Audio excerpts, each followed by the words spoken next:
Hello and welcome. My name is Marc Blatstein, the physician founder of Physician Pre-Sentence Report Service.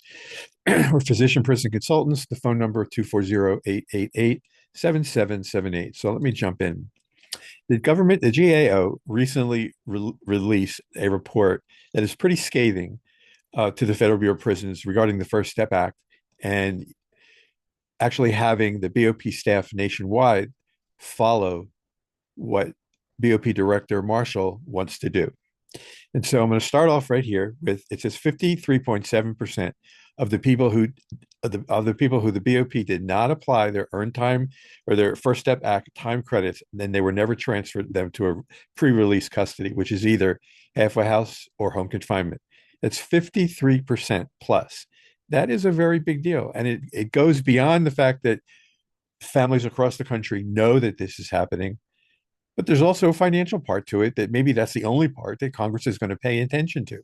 And using those statistics, the information, there's approximately 9 months worth or 273 days in this report, 16,000 inmates it was applied to at $129 a day. That meant in that 9 months, the Bureau of Prisons cost taxpayers $563 million plus to keep them in prison, as opposed to home confinement, which is probably 95% cheaper in the long run.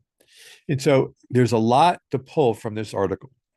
Several videos ago, I covered the First Step Act, this interview with Rick Stover and the First Step Act. And part of what he was saying, and one of my other YouTubes goes into this more specifically, but he says that he knows it's not perfect.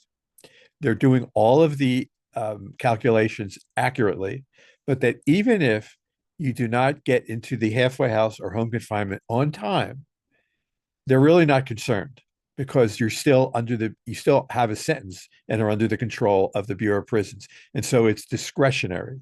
He covered several times the words will and shall and discuss and discretionary. And so that may sound great on paper, but for those who are waiting to get out of prison, it's not wonderful.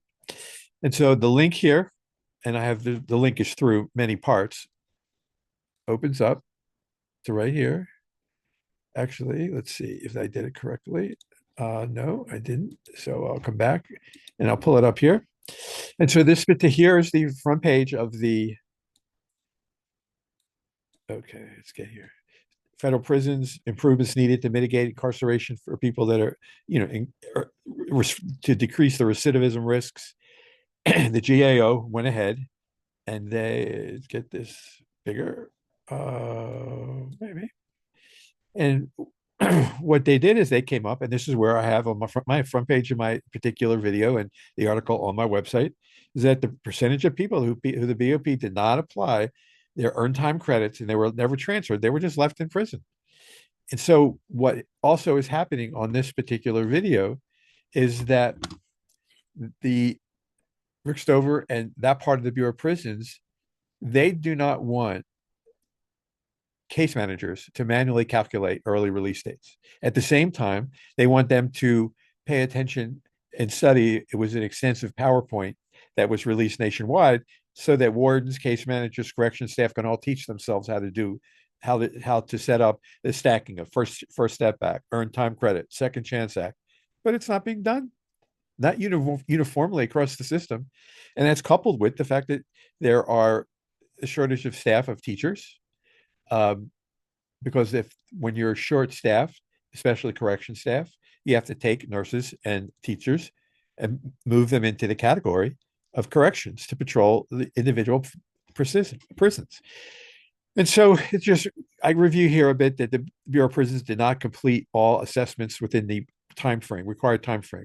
That's 28 days for the initial. Now, this is not new news to people that are in prison, but the people who are going in, they're assuming that 28 days, they're going to have their initial within 28 days. And then at 90 days, 3 months later, or depending for the reassessment is going to be either at 90 days or 180 days, that's when they will get their second assessment where they can move from 10 earned time credits a month to 15.